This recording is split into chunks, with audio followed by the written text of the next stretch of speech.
Good morning guys. ಇವತ್ತು ನೋಡಿ ಎಷ್ಟು ಬಿಸಿಲಿದೆ. ಬಿಸಿಲಿನ ಝಳ, ಸಿಕ್ಕಾಪಟ್ಟೆ ಬಿಸಿಲಿದೆ. ಯೂಶ್ವಲಿ ಮಳೆ ಬರೋ ಥರ ಇರ್ತಾಯಿತ್ತು, ಬಟ್ ಇವತ್ತು ಬಿಸಿಲಿದೆ. Guys, welcome back to my new vlog. ಇದು ನೋಡಿ ಎಷ್ಟು ದೊಡ್ಡ ಸ್ಟಿಕ್ಕರ್ ಇಟ್ಕೊಂಡಿದ್ದೀನಿ. ಅಂದರೆ ಅಲ್ಲಿತ್ತು, ವೇಸ್ಟ್ ಮಾಡೋದೇನಕ್ಕೆ ಅಂತ ಇಟ್ಕೊಂಡೆ. ಏನಂತಂದರೆ ಇವಾಗ ಸಾಯಿಬಾಬಾ ದೇವಸ್ಥಾನಕ್ಕೆ ಹೊರಟಿದ್ದೀನಿ. ಯಾಕೆ ಸಾಯಿಬಾಬಾ ದೇವಸ್ಥಾನ ಅಂತಂದರೆ ಇವತ್ತು ಊರಲ್ಲಿ ಪೂಜೆ ಇತ್ತು. ಸೊ ಹಾಗಾಗಿ ನಾನು ಬೆಳಗ್ಗೆ ಮಧ್ಯಾಹ್ನನೇ ಸ್ನಾನ ಮಾಡಿದೆ. ಯೂಶ್ವಲಿ ನಾನು ಈವ್ನಿಂಗ್ ಮಾಡ್ತೀನಿ, ಬಟ್ ಇವತ್ತು ಮಧ್ಯಾಹ್ನನೇ ಮಾಡಿರೋದ್ರಿಂದ ಇವಾಗ ಗುರುವಾರ ಬೇರೆ ಇವತ್ತು. ಸೊ ಸಾಯಿಬಾಬಾ ದೇವಸ್ಥಾನಕ್ಕೆ ಹೋಗಿದೆ. ತುಂಬ ದಿನ ಆಗಿದೆ, ಯಾಕೋ ಮನಸ್ಸಿಗೆಲ್ಲ ಸಿಕ್ಕಾಪಟ್ಟೆ ಬೇಜಾರಿಗೆ ರೀಸನ್ಸು ತುಂಬ ಇದೆ. ಸೊ ಒಂದ್ಸರಿ ಹೋಗಿ ಬರೋಣ, ಏನೋ ಒಂಥರ ಮನಸ್ಸಿಗೆ ನೆಮ್ಮದಿ ಆಗುತ್ತೆ ಅಂತೇಳಿ ಹೊರಟಿದ್ದೀನಿ. ಬನ್ನಿ ಗೈಸ್, ಹೋಗೋಣ. ಇವತ್ತು ಗುರುವಾರ ಅಲ್ಲ, ವಿಶೇಷ ಪೂಜೆ ಇರುತ್ತೆ ಯೂಶ್ವಲಿ. ಅಂದರೆ ಸ್ಟಾರ್ಟ್ ಆಗೋದು 6:30 ಹಾಗೆ, ಬಟ್ ಇವಾಗ ಟೈಮ್ ಬಂದು 4:35 ಆಗಿದೆ. ಬಟ್ ಏನಾಗ್ತಿದೆ, ಮಳೆ ಸ್ಟಾರ್ಟ್ ಆಗ್ತಾಯಿದೆ. ಸೊ ಈವ್ನಿಂಗ್ ಜಾಸ್ತಿ ಆಗ್ತಾ ಹೋದಂಗೆ, ಟೈಮ್ ಆಗ್ತಾ ಹೋದಂಗೆ ಮಳೆ ಆಗ್ತಾ ಇರುತ್ತೆ. ಸೊ ಮಳೆ ಆದರೆ ಮತ್ತೆ ನಾನು ಹೋಗೋದು ಕಷ್ಟ ಆಗುತ್ತೆ. ಸೊ ಹಂಗಾಗಿ ಇವಾಗ ಹೋಗಿ ಬರೋಣ ಅಂತ ಇದ್ದೀನಿ. ಸೊ ಗೈಸ್, ಇವಾಗ ಹೋಗ್ಬಿಟ್ಟು ಬಂದ್ಬಿಟ್ಟು ಆಮೇಲೆ ನಿಮ್ಗೆ ಹೇಳ್ತೀನಿ, ಓಕೆನಾ? ಬೈ ಬಾಯ್.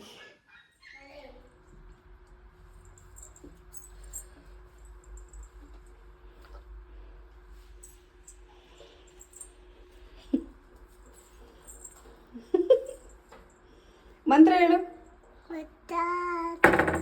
ಏನೇನು ಏನೇನು? ತಾಯಿ ಬಾಬಾ ಎಲ್ಲಿದ್ದಾರೆ? ಅಲ್ಲಿದ್ದಾರಾ?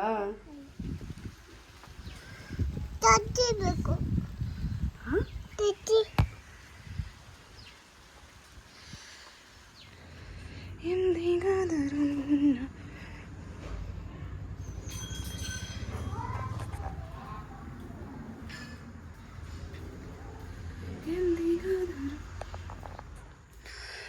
ಕೈಸ್ ದೇವಸ್ಥಾನಕ್ಕಂತ ಹೊರಟನ, ನೋಡಿದ್ರೆ ಮಳೆ ಬಂದ್ಬಿಡ್ತು.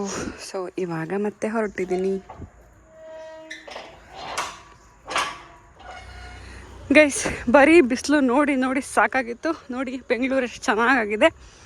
ನಾನು ಗಾಡಿ ತೊಗೊಂಡು ಹೋಗ್ತಾ ಇದ್ದೆ ಯೂಶ್ವಲಿ, ಬಟ್ ಗಾಡಿ ಇರಲಿಲ್ಲ. ಸೊ ಹಾಗಾಗಿ ನಡ್ಕೊಂಡು ಹೋಗ್ತಾ ಇದ್ದೀನಿ ಸಾಯಿಬಾಬಾ ದೇವಸ್ಥಾನಕ್ಕೆ. ನಾನು ಹೊರಟೆ ಆಯಿತಾ, ಹಾಗೆ ಮಳೆ ಸ್ಟಾರ್ಟ್ ಆಗಿಬಿಡ್ತು. ನಾನು ಅಂದ್ಕೊಂಡೆ ಅಯ್ಯೋ ಇವತ್ತು ಹೋಗೋಕ್ಕಾಗಲ್ಲ ಬಿಡು ಅಂತ, ಬಟ್ ಲಕ್ಕಿಲಿ ಮಳೆ ನಿಂತಿದೆ. ಸೊ ಬನ್ನಿ ಹೋಗೋಣ. ದೇವಸ್ಥಾನ ದಾರಿ ಎಷ್ಟು ಚೆನ್ನಾಗಿದೆ ಅಲ್ಲ. ಇವತ್ತು ಗುರುವಾರ ಅಲ್ವಾ, ಸೊ ಹಂಗಾಗಿ ಸಾಯಿಬಾಬಾ ದೇವಸ್ಥಾನಕ್ಕೆ ಹೋಗ್ತಾ ಇದ್ದೀನಿ. ಏನಂದರೆ ವಿಶೇಷ ಪೂಜೆ ದಿನ ತುಂಬ ಜನ ಬಂದಿರ್ತಾರೆ, ಬಟ್ ಇವತ್ತು ನಾರ್ಮಲ್ ಗುರುವಾರ ಅಲ್ವಾ, ಮೇ ಬಿ ಜನ ಕಡಿಮೆ ಇರ್ತಾರೆ. ಸೊ ತೋರಿಸ್ತೀನಿ ನಿಮಗೆ. ಅಲ್ಲಿ ಮಹಾಮಂಗಳಾರತಿ ಆಗೋದು 6:30. 6:30 ತನಕ ವೆಯ್ಟ್ ಮಾಡ್ತೀನೋ ಗೊತ್ತಿಲ್ಲ, ನೋಡೋಣ. ಇಲ್ಲಿ ನೋಡಿ ಎಷ್ಟು ಚಂದ ಹೂವಿಟ್ಟಿದೆ ಮರದಲ್ಲಿ. ಅಲ್ಲಿ ಎಷ್ಟು ಚೆನ್ನಾಗಿ ಕಾಣಿಸ್ತಿದೆ ಅಲ್ಲ. ಇಲ್ಲಿ ನನಗೆ ಭಯ ಗೊತ್ತಾ, ನಾಯಿಗಳು ತುಂಬ ಇರ್ತವೆ ಬೆಂಗಳೂರಲ್ಲಿ. ಅದೇ ನನಗೆ ಇಷ್ಟ ಆಗದೆ ಇರೋದು. ಸೊ ಜನ ಕಮ್ಮಿ ಇದ್ದಾರೆ ಗೈಸ್. ಇಲ್ಲಿ ಈ ಥರ ಇರಲ್ಲ, ಫುಲ್ ಪಾರ್ಕಿಂಗ್ ಇರುತ್ತೆ. ಬಟ್ ಇವತ್ತು ತುಂಬ ಕಡಿಮೆ ಇದ್ದಾರೆ. ಬನ್ನಿ ಗೈಸ್ ಹೋಗೋಣ.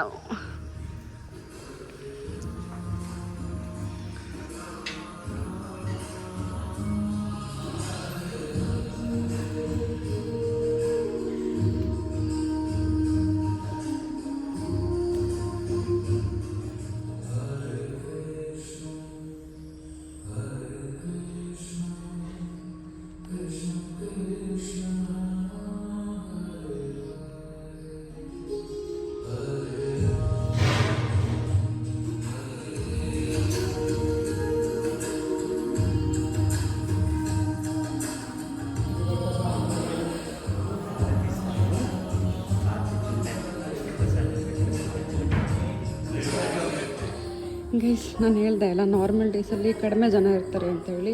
ಸೊ ಕಡಿಮೆ ಜನ ಇದ್ದರು, ಪೂಜೆ ಮುಗೀತು. ಇಲ್ಲ, ನಾನು ಯಾವತ್ತೂ ಬಂದಿರಲಿಲ್ಲ. ಹಿಂದೇನೂ ಸಾಯಿಬಾಬಾ ಇದೆ, ಸೊ ನೋಡ್ಕೊಂಡು ಹೋಗೋಣ ಅಂತ ಬಂದೆ. ವಾವ್, ಸಖತ್ತಾಗಿದೆ ಗೊತ್ತಾ. ಒಳಗೆ ಹೋಗೋದು ಬೇಡ ಅಂತ ಅನ್ನಿಸ್ತಿದೆ, ತುಂಬ ಚೆನ್ನಾಗಿ ಮಾಡಿದ್ದಾರೆ. ಸೊ ಬನ್ನಿ ಹಿಂಗೆ ಹೊರಗೆ ಹೋಗೋಣ.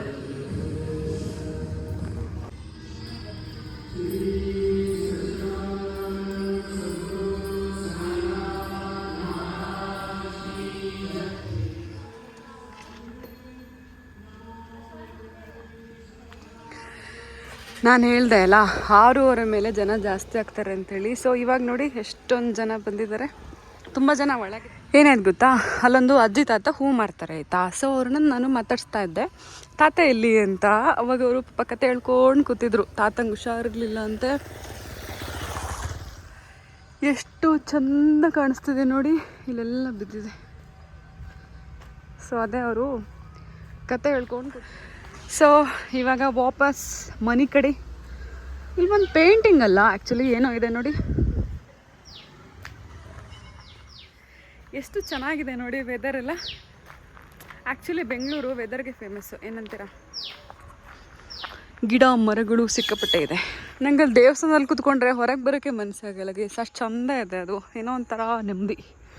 ಸೊ ಮನಸ್ಸಲ್ಲಿರೋದೆಲ್ಲ ಆಚೆ ಹಾಕ್ಬಿಡ್ತೀನಿ. ಹಾಗಾಗಿ ನೋಡಿ ಇವಾಗ ಎಷ್ಟೊಂದು ಜನ ಬರ್ತಿದ್ದಾರೆ. ಗೈಸ್ ನನಗೆ ತುಂಬ ದಿನದಿಂದ ಎಗ್ ರೈಸ್ ತಿನ್ನಬೇಕು ಅಂತ ಅನಿಸ್ತಾ ಇತ್ತು. ನಾನು ಏನು ಮಾಡ್ತಿದ್ದೀನಿ ಗೊತ್ತಾ, ಸಾಗರ ಹೋದಾಗ ಅಲ್ಲಿ ಒಂದು ಮನೆಯಲ್ಲೇ ಮಾಡ್ತಾರೆ ಎಗ್ ರೈಸ್ನ, ಅಂದರೆ ಅಂಗಡಿಯಲ್ಲಿ. ಅವ್ರ ಹತ್ರ ಹೋಗಿ ಮಾತ್ರ ತಿಂತೀನಿ. ಸೊ ಇಲ್ಲಿ ಬೆಂಗಳೂರಲ್ಲಿ ನಂಗೆ ಗೊತ್ತಿಲ್ಲ ಎಲ್ಲಿ ಸಿಗುತ್ತೆ, ಚೆನ್ನಾಗಿ ಸಿಗುತ್ತೆ ಅಂತೇಳಿ. ಸೊ ಹಾಗಾಗಿ ಮನೆಯಲ್ಲೇ ಮಾಡೋಣ ಅಂತ ಹೇಳಿ ರೆಡಿ ಮಾಡ್ಕೊತಾ ಇದ್ದೆ. ಆನಿಯನ್ ಸ್ವಲ್ಪ ಜಾಸ್ತಿ ತೊಗೊತೀನಿ, ಯಾಕೆಂದರೆ ಎಗ್ ರೈಸ್ ಆದಮೇಲೆ ಮತ್ತೆ ಅದ್ರ ಮೇಲೆ ಹಾಕಬೇಕಲ್ವಾ. ಸೊ ಹಂಗಾಗಿ ಜಾಸ್ತಿ ಬೇಕು. ಮತ್ತು ಏನಾದ್ರು ಆಮ್ಲೆಟ್ ಮಾಡಬೇಕಿದ್ರೆ ಮತ್ತೆ ಎಗ್ಸ್ ಬೇಕು. ಮತ್ತೆ ಯಾರು ಕಟ್ ಮಾಡ್ತಾರೆ ಅಂತ ಒಂದೇ ಸರಿಗೆ ಕಟ್ ಮಾಡ್ತೀನಿ. ಸೊ ಮಧ್ಯದಲ್ಲೇ ನಂದು ಫ್ಲಿಪ್ಕಾರ್ಟ್ ಆರ್ಡರ್ ಮಾಡಿದ್ದೆ, ಅದು ಕೂಡ ಬಂತು. ನಾನು ಗ್ರೀನ್ ಟೀ ನೆನಪಾದಾಗ ಕುಡಿತೀನಿ ಅಷ್ಟೇ, ದಿನ ಏನು ಕುಡಿಯಲ್ಲ. ಅದು ಖಾಲಿ ಆಗಿಬಿಟ್ಟಿತ್ತು, ಸೊ ಅದನ್ನು ತರಿಸಿದ್ದೆ. ಆಮೇಲೆ ಕಂಫರ್ಟ್ ತರಿಸಿದ್ದೆ. ಏನಂತಂದರೆ ನೀವು ಶಾಪ್ಗೆ ಹೋಗಿ ತೊಗೊಳೋಕ್ಕಿಂತ ಇಲ್ಲಿ ತೊಗೊಂಡ್ರೆ, ಸೊ ಇದಕ್ಕೆ ಫಾರ್ ಎಕ್ಸಾಂಪಲ್ 60 ರೂಪಾಯಿ ಇದ್ದರೆ ಇಲ್ಲೇ 50 ರೂಪಾಯಿಗೆ ಸಿಗುತ್ತೆ. ಸೊ ನನಗದು ಬೆಸ್ಟ್ ಅಂತ ಅನಿಸುತ್ತೆ ಆನ್ಲೈನಲ್ಲಿ ತೊಗೊಳೋದು. ಏನು ಅಷ್ಟೊಂದು ಅರ್ಜೆಂಟ್ ಇರಲ್ಲ, 2 ಡೇಸ್ ಅಥವಾ 1 ಡೇಲೇ ಒಂದೊಂದು ಸರಿ ಬಂದುಬಿಡುತ್ತೆ. ಈವನ್ 10 ಮಿನಿಟ್ಸ್ ಡೆಲಿವರಿ ಕೂಡ ಇದೆ. ಸೊ ಎಲ್ಲ ನೋಡ್ಕೊತಾ ಇದ್ದೆ. ಹಾಗೆ ಗೈಸ್ ನಂದು ಮಿಕ್ಸಿ ಇನ್ನೂ ಯೂಸ್ ಮಾಡಿಲ್ಲ ಹೊಸದು, ಹಾಗೆ ಇಟ್ಟಿದ್ದೀನಿ. ಅಂದರೆ ಇನ್ನು ಯೂಸ್ ಮಾಡಬೇಕು, ಯೂಸ್ ಮಾಡೋ ಅಂದರೆ ಸಿಚುವೇಶನ್ ಇನ್ನೂ ಬಂದಿಲ್ಲ. ಸೊ ಇವಾಗ ಎಗ್ ರೈಸಿಗೆ ಏನು ಮಿಕ್ಸಿ ಅವಶ್ಯಕತೆ ಇಲ್ಲ. ನಾನು ಹಾಗೆ ನಾನು ಜಾಸ್ತಿ ಸಾಸ್ ಅದೆಲ್ಲ ಏನೂ ಹಾಕಲ್ಲ, ತುಂಬ ನ್ಯಾಚುರಲಾಗೆ ಮಾಡೋಕ್ಕೆ ಟ್ರೈ ಮಾಡ್ತಾ ಇದ್ದೀನಿ. ಸೊ ಬನ್ನಿ ನಾನು ಹೆಂಗೆ ಎಗ್ ರೈಸ್ ಮಾಡ್ತೀನಿ ಅಂತ ತೋರಿಸ್ತೀನಿ. ಸೊ ಇಷ್ಟ ಆದರೆ ನೀವು ನನ್ನ ಕಾಪಿ ಮಾಡಿ, ಓಕೆನಾ ಗೈಸ್. ನಾನು ಈರುಳ್ಳಿ ಕಟ್ ಮಾಡೋದು ಅಂದರೆ ನನಗೆ ಒಂಚೂರು ಇಷ್ಟ ಇಲ್ಲ ಆಯಿತಾ, ನಾನು ಹೇಟ್ ಮಾಡ್ತೀನಿ ಇದನ್ನು. ಸೊ ಅದಕ್ಕೋಸ್ಕರ ಇದು ಸ್ಮಾರ್ಟ್ ಆಪ್ಷನ್, ಇದೆಲ್ಲ ಹಾಕ್ಬಿಟ್ಟು ಟನ್ ಟನ್ ಟನ್ ಟನ್ ಮಾಡಿಬಿಟ್ರೆ ಆಗೋಗುತ್ತೆ ಅಲ್ಲ ಮಗನಿ ಅಲ್ಲ. ಇವಳ್ದು ಡ್ಯಾನ್ಸ್ ಮಾಡ್ತಿಲ್ಲಲ್ವ ಕಳ್ಳ. ಎಗ್ ತಿಂತೀಯ ನೀನು? ಎಗ್ ತಿಂತೀಯಾ? ತಿಂತೀಯಾ? ಎಷ್ಟು ತಿಂತೀಯಾ? 3 ತಿಂತೀಯಾ? ಓಕೆ. ಇಷ್ಟು ಈರುಳ್ಳಿನ ಇವಾಗ ಕೈಯಲ್ಲೇ ಕಟ್ ಮಾಡೋದಾದ್ರೆ ಎಷ್ಟು ಕಣ್ಣೀರು ಬರುತ್ತೆ ತಾನೇ ಅಲ್ವ ರೋಷಾ? ಸೊ ಇವಾಗ ಇಷ್ಟನ್ನು ತಗೊಂಡು ವಾಶ್ ಮಾಡಿಕೊಂಡು ಆಮೇಲೆ ಇದರಲ್ಲಿ ಮಾಡಿಬಿಟ್ರೆ ಈಸಿ. ಏನಂತೀಯ? ಈಸಿನಾ? ಈಸಿನಾ? ಈಸಿ.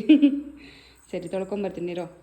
ಇವಾಗ ಈ ಕಟ್ ಪೀಸಸ್ ಎಲ್ಲ ಇದ್ರೊಳಗೆ ಹಾಕಿ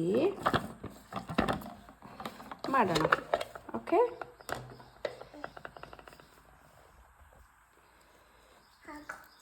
ಹಾಕ್ಲಾ?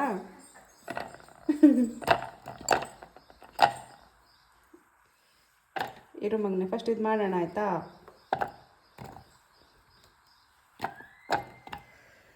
ನೋಡಿ ಗೈಸ್, ಇಷ್ಟು ಕಟ್ ಮಾಡೋಕ್ಕೆ ಎಷ್ಟೊತ್ತು ಬೇಕಾಗ್ತಾಯಿತ್ತು, ಎಷ್ಟು ಬೇಗ ಆಗೋಯಿತು. ಜೊತೆಗೆ ನಾನು ಈರುಳ್ಳಿನ ತುಂಬ ಹೇಟ್ ಮಾಡ್ತೀನಿ. ಯೂಶ್ವಲಿ ಅಮ್ಮ ಹತ್ರ ಕಟ್ ಮಾಡಿಸ್ತಾ ಇದ್ದೆ, ಇವಾಗ ಇದ್ರ ಹತ್ರ ಕಟ್ ಮಾಡಿಸ್ತಾ ಇದ್ದೀನಿ.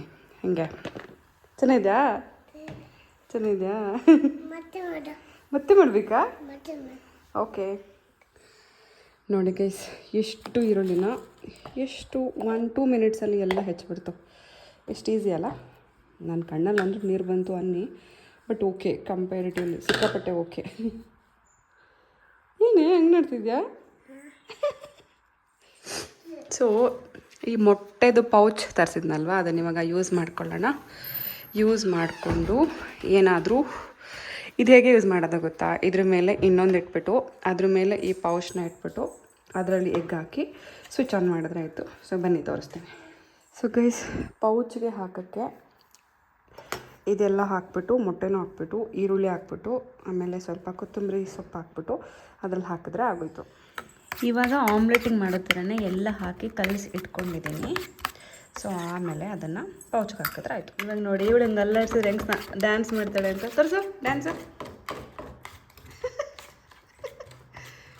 ನಾನು ಹೆಂಗೆ ಅಲ್ಲಾಡಿಸ್ತೀನೋ ಒಳಗೆ ಡ್ಯಾನ್ಸ್ ಮಾಡ್ತಾಳೆ. ತೋರಿಸು ಮಾಡು ಡ್ಯಾನ್ಸ್ ಮಾಡು. ವಾವ್ ಸೂಪರ್ ಕಳ್ಳಿ.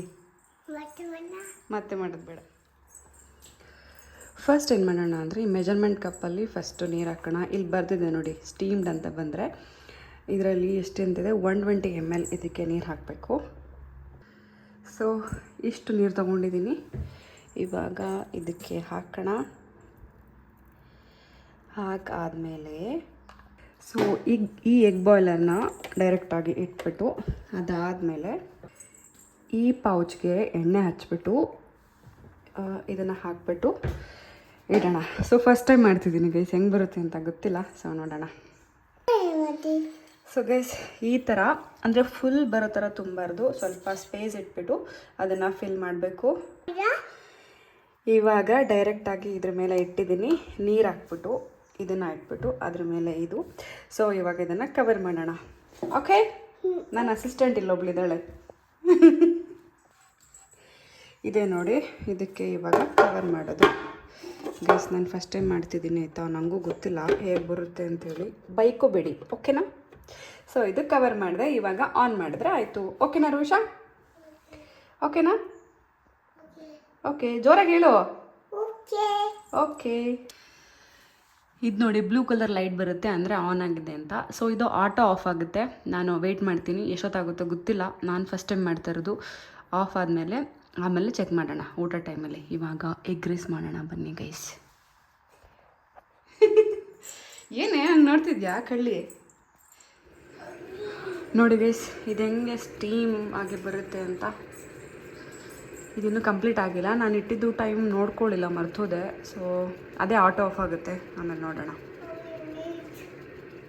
ಯೂಶ್ವಲಿ ನಾವು ಆಮ್ಲೆಟ್ನ ಫುಲ್ ತೆಳ್ಳಗೆ ರೌಂಡ್ ಶೇಪಲ್ಲಿ ಮಾಡ್ತೀವಲ್ವಾ, ಇದು ಸ್ವಲ್ಪ ಡಿಫ್ರೆಂಟ್ ಆಗಿರುತ್ತೆ. ಅಂದರೆ ಅದರಲ್ಲಿ ಲೈಕ್ ನೀವೀಗ ಪಡ್ಡು ಎಲ್ಲ ಮಾಡಾಗ ಹೆಂಗೆ ಸ್ಟಫಿಂಗ್ ಮಾಡಿ ಹಾಕ್ತಿರೋ ಅದೇ ಥರನೇ ಅನಿಸುತ್ತೆ. ಬಟ್ ಏನೋ ಒಂಥರ ಕ್ಯೂಟಾಗಿರುತ್ತೆ. ನನಗೇನೋ ಅದ್ರಾಗಿಂತ ಇದೇ ಬೆಸ್ಟ್ ಅಂತ ಅನ್ನಿಸ್ತು. ಜೊತೆಗೆ ಗ್ಯಾಸ್ ಸೇವ್ ಆಗುತ್ತೆ. ಇದು ಎಲೆಕ್ಟ್ರಿಕ್ ಅಲ್ವಾ, ಇದೆಲ್ಲ ಹಾಕ್ಬಿಟ್ಟು ಸ್ವಿಚ್ ಆನ್ ಮಾಡಿದ್ರೆ ಅದು ಆಗೋಗುತ್ತೆ ಆಮ್ಲೆಟ್. ಸೊ ನಾನು ಎಷ್ಟು 2 ಎಗ್ಸ್ನ ತೊಗೊಂಡೆ, ಸ್ವಲ್ಪ ಆನಿಯನ್ಸು ಎಲ್ಲನೂ ಮಿಕ್ಸ್ ಮಾಡಿಕೊಂಡು ಹಾಕಿದ್ದೀನಿ. ಸೊ ಗೈಸ್ ಚೆನ್ನಾಗಿ ಬಂದಿದೆ ಅಲ್ಲ, ನೋಡೋಕ್ಕೆ ಎಷ್ಟು ಕ್ಯೂಟಾಗಿದೆ. ಸೊ ಆಮ್ಲೆಟ್ ಪಾರ್ಟ್ ಮುಗ್ದೋಯ್ತು. ಇವಾಗ ಎಗ್ ರೈಸ್ನ ಮಾಡೋಣ. ಎಗ್ ರೈಸ್ ಮಾಡೋಕ್ಕೆ ನಾನೊಂದು 5-6 ಎಗ್ಸ್ನ ತೊಗೊಂಡಿದ್ದೀನಿ. ಏನಾಗುತ್ತೆ ಗೊತ್ತಾ, ಎಗ್ ರೈಸ್ ಮಾಡಬೇಕಾದ್ರೆ ನೀವು ಎಷ್ಟೇ ಎಗ್ಸ್ ತೊಗೊಂಡ್ರು ಅದಾದಮೇಲೆ ಕಡಿಮೆ ಅಂತ ಅನಿಸುತ್ತೆ. ಅದು ಫುಲ್ ಅಂದರೆ ಮೆಲ್ಟ್ ಆಗಿಬಿಡುತ್ತಲ್ವ. ಸೊ ಹಾಗಾಗಿ ಸ್ವಲ್ಪ ಜಾಸ್ತಿ ತೊಗೊಂಡ್ರೆ ಚೆನ್ನಾಗಿರುತ್ತೆ. ನಾನು ಹೆಂಗೆ ಮಾಡ್ತೀನಿ ಅಂತಂದರೆ ಆಲ್ರೆಡಿ ಅನ್ನನ ಹಾಕ್ಕೊಂಡ್ಬಿಟ್ಟು ಅದಕ್ಕೆಲ್ಲ ಮಿಕ್ಸ್ ಮಾಡಿಕೊಂಡು ಆಮೇಲೆ ಅದನ್ನು ಸೆಪ್ರೇಟಾಗಿ ನಾನು ಸೇರಿಸ್ತೀನಿ. ಸೊ ಅದನ್ನು ಕೈಯಲ್ಲೇ ಫಸ್ಟ್ ಮಿಕ್ಸ್ ಮಾಡ್ಕೊತೀನಿ, ಅದಾದಮೇಲೆ ಬಾಣಲೆಗೆ ಹಾಕ್ತೀನಿ. ನೀವು ಹೆಂಗೆ ಮಾಡ್ತೀರಾ ನನಗೆ ಗೊತ್ತಿಲ್ಲ. ನಾನು ಈ ಥರ ಟ್ರೈ ಮಾಡ್ತಾಯಿದ್ದೀನಿ ಈ ಸರಿ, ಇನ್ಸ್ಟಾಗ್ರಾಮಲ್ಲಿ ನೋಡಿದೆ. ಸೊ ಅದನ್ನೇ ಟ್ರೈ ಮಾಡ್ತಾಯಿದ್ದೆ. ಸೊ ಎಗ್ ರೈಸ್ ಒಂದು ಕಡೆ ನಡೀತಾ ಇತ್ತು. ಆಮೇಲೆ ಕೋಸಿತ್ತು, ಕೋಸಿನ ಪಲ್ಯ ಮಾಡೋಣ ಅಂತ ಹೇಳಿ ತೊಗೊಂಡೆ. ಕೋಸು ಆ್ಯಕ್ಚುಲಿ ಎಗ್ ರೈಸ್ಗೂ ಹಾಕ್ಬೋದು. ನನಗೆ ಎಗ್ ರೈಸ್ ಮಾಡಾದ್ಮೇಲೆ ನನ್ನ ನೆನಪಾಯಿತು. ಬಟ್ ಅದು ಮುಂಚೆನೇ ನಿಮ್ಮ ಜೊತೆ ಇದ್ದರೆ ಜೊತೆಗೆ ಕ್ಯಾಪ್ಸಿಕಮ್, ಕೋಸು ಎಲ್ಲ ಹಾಕಿದ್ರೆ ಚೆನ್ನಾಗಿರುತ್ತೆ. So guys egg rice ready ಆಯಿತು, ಆಮ್ಲೆಟ್ ರೆಡಿ ಆಯಿತು. ಆಮೇಲೆ ಸ್ವಲ್ಪ ಸೌತೆಕಾಯಿ ಎಲ್ಲ ಹೆಚ್ಚಿದೆ, ಊಟಕ್ಕೆ ಚೆನ್ನಾಗಿರುತ್ತೆ ಅಂಥೇಳಿ. ಸೊ ನಾನೇನು ಮಾಡ್ತೀನಿ, ಲಾಸ್ಟಲ್ಲಿ ಕೊತ್ತಂಬರಿ ಸೊಪ್ಪನ್ನ ಹಾಕ್ತೀನಿ. ಅವಾಗೇನಾಗುತ್ತೆ, ಅದು ತುಂಬ ಚೆನ್ನಾಗಂತ ಅನಿಸುತ್ತೆ. ಸೊ ಅದಾದಮೇಲೆ ನನ್ನ ಗೆಣಸು ಕೂಡ ಬೇಯಿಸೋಕ್ಕಿಟ್ಟಿದ್ನಲ್ಲ, ಅದು ಕೂಡ ಬೆಂದೋಯ್ತು. ಸೊ ನೋಡಿ ಫೈನಲ್ ರಿಸಲ್ಟ್ ಈ ಥರ ಬಂದಿದೆ. ಇದಕ್ಕೆ ನಾನು ಆಮ್ಲೆಟ್ನ ಆ್ಯಡ್ ಮಾಡಿಲ್ಲ. ಇನ್ನೊಂದು ಏನಂತಂದರೆ ಎಗ್ನ ಬೇಯಿಸೋಕ್ಕೂ ಅದನ್ನು ಯೂಸ್ ಮಾಡ್ಬೋದು. ಲೈಕ್ ಅದನ್ನು ಪೌಚನ್ನ ರಿಮೂವ್ ಮಾಡಿಬಿಟ್ಟು ಜಸ್ಟ್ ಆ ಒಂದು ಲೇಯರ್ ಇರುತ್ತಲ್ಲ ಅದನ್ನು ಇಟ್ಬಿಟ್ಟು ನೀವು ಎಷ್ಟು ಎಗ್ ಇಡ್ತೀರ ಅದನ್ನು ಇಟ್ಟು ಸ್ವಲ್ಪ ನೀರು ಹಾಕಿ ಆನ್ ಮಾಡಿದ್ರೆ ಮುಗೀತು. ಮತ್ತು ನೀವು ಅದನ್ನೇನು ಆಫ್ ಮಾಡೋ ಅವಶ್ಯಕತೆ ಇಲ್ಲ, ಇದು ಕೂಡ ಆಟೋ ಆಫ್ ಆಗುತ್ತೆ. ಅದೇ ಟೈಮ್ ತೊಗೊಂಡು ನೋಡಿ ಆಫ್ ಆಗುತ್ತೆ. ಆಮೇಲೆ ಎಗ್ಸ್ನ ತೆಗೆದ್ಬಿಟ್ಟು ಒಂದು ತಣ್ಣೀರು ಇರುತ್ತಲ್ವ, ತಣ್ಣೀರು ಪಾತ್ರೆಗೆ ಹಾಕಿಟ್ರೆ ನೀವು ಯೂಸ್ ಮಾಡೋ ಟೈಮಲ್ಲಿ ಅದು ಚೆನ್ನಾಗಿ ಬರುತ್ತೆ. ಇಲ್ಲ ಅಂತಂದರೆ ಸ್ವಲ್ಪ ಅದು ಬಿಸಿ ಬಿಸಿ ಇರುತ್ತಲ್ಲ, ಬಿಡ್ಸೋಕ್ಕೆ ಕಷ್ಟ ಆಗುತ್ತೆ ಸಿಪ್ಪಿನ. ಸೊ ನೋಡಿ ಎಗ್ಸ್ ಕೂಡ ರೆಡಿ ಆಯಿತು. ಎಷ್ಟು ಈಸಿಯಾಗಿ ಎಗ್ಸ್ನ ರೆಡಿ ಮಾಡಿದೆ. ಬೇರೆ ನಾನು ಆರ್ಡ್ರ್ ಮಾಡಿದೆ. ಆ್ಯಕ್ಚುಲಿ ಇದಕ್ಕೂ ಕಡಿಮೆ ಏನಿಲ್ಲ ಪ್ರೈಸು. ಸೊ ಇದರಲ್ಲಿ ನೋಡೋದಾದರೆ ಎಷ್ಟು ಜಾರಿದೆ ಅಂತಂದರೆ 1 2 3 4 5 6 ಇದೆ. ಇಲ್ಲಿ ಒಂದು ಪುಟಾಣಿದಿದೆ, ಈ ರೀತಿ ತೋರಿಸ್ತೀನಿ. ಇದು ಏನಂತ ಇತ್ತು ಅಂದರೆ ಇದು ಚಟ್ನಿ ಮಾಡೋಕ್ಕೆ. ಆ್ಯಂಡ್ ಇದು ಇವಾಗ ಫಾರ್ ಎಕ್ಸಾಂಪಲ್ ನಾವು ಪೆಪ್ಪರ್ ಏನಾದರೂ ಗ್ರೈಂಡ್ ಮಾಡ್ಕೋತೀವಿ ಅಂದರೆ ಅದು ಡ್ರೈ ಗ್ರೈಂಡ್ ಮಾಡ್ಕೊಳ್ಳೋಕ್ಕೆ, ಅಂದರೆ ವೆಟ್ ಏನೂ ಇಲ್ಲ. ಸೊ ಇದು ಬಂದುಬಿಟ್ಟು ವೆಟ್ಗೆ. ಈ ವೈಟ್ ಕಲರ್ ಏನು ನಿಮಗೆ ರಬ್ಬರ್ ಕಾಣಿಸುತ್ತೆ ಇದೆಲ್ಲನೂ ವೆಟ್ ಜಾರ್ ಇದು. ಸೊ ಇದು ಡ್ರೈ ಏನಾದರೂ ಪುಡಿ ಮಾಡ್ಕೊಳ್ಳೋಕ್ಕೆ ಯೂಸ್ ಮಾಡೋವಂಥದ್ದು. ಆ್ಯಂಡ್ ಎಗೇನ್ ಇದು ವೆಟ್ಗೆ. ಇದು ತುಂಬ ದೊಡ್ಡ ಜಾರ್, ಇದು ಸಾಂಬಾರಿಗೆಲ್ಲ ಮಾಡ್ತೀವಲ್ವ ಅದು. ಇದು ಮತ್ತು ಡ್ರೈ ಜಾರ್, ಅಂದರೆ ಇವಾಗ ದೊಡ್ಡ ಮಟ್ಟಿಗೆ ನೀವು ಇದು ಮಾಡ್ಕೋತೀರ ಅಂದ್ಕೊಳ್ಳಿ. ಈಗ ಹಳದಿ ಏನಂತಾರೆ ಅರಿಶಿನ ಪುಡಿ, ಖಾರದ ಪುಡಿ ಡ್ರೈ ಮಾಡ್ಕೋತೀವಲ್ವ, ಸೊ ಅದಕ್ಕೆ. ಇದು ಬಂದುಬಿಟ್ಟು ಜ್ಯೂಸರ್ ಇದೆ. ಸೊ ಈ ಥರ ಇದೆ ಜ್ಯೂಸರ್. ಇದನ್ನು ತೆಗೆದ್ಬಿಟ್ಟು ಇದ್ರೊಳಗೆ ಹಾಕಿ ಆಮೇಲೆ ಇದನ್ನು ಮುಚ್ಚಿಬಿಟ್ಟು ಜ್ಯೂಸ್ ಮಾಡೋದು. ಸೊ ಗೈಸ್ ಇದರಲ್ಲಿ ಟೋಟಲ್ 1 2 3 4 5 ಜಾರಿದೆ. ಸೊ ಇದು ನಂಗೆ ತುಂಬ ಇಷ್ಟ ಆಯಿತು. ಇದು ಯೂಶ್ವಲಿ ಏನು ಮಾಡ್ತೀವಿ ಗೊತ್ತಾ, ಈ ಚಟ್ನಿ ಮಾಡೋದ್ರಲ್ಲೇ ಮಾಡಿಬಿಡ್ತೀವಲ್ವ. ಸೊ ಅದಕ್ಕೋಸ್ಕರ ಒಂದು ಡಿಫ್ರೆಂಟಾಗಿ ಚೆನ್ನಾಗಿದೆ ಅಲ್ಲ.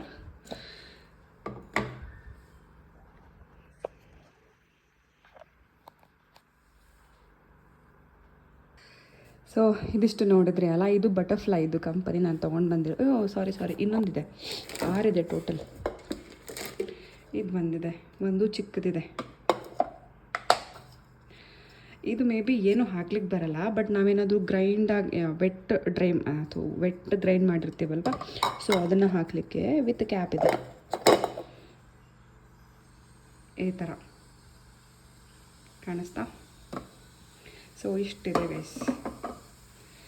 ಆ್ಯಕ್ಚುಲಿ 6 ಇದೆ, 1 2 3 4 5 6 ಜಾರ್ನ ಕೊಟ್ಟಿದ್ದಾರೆ.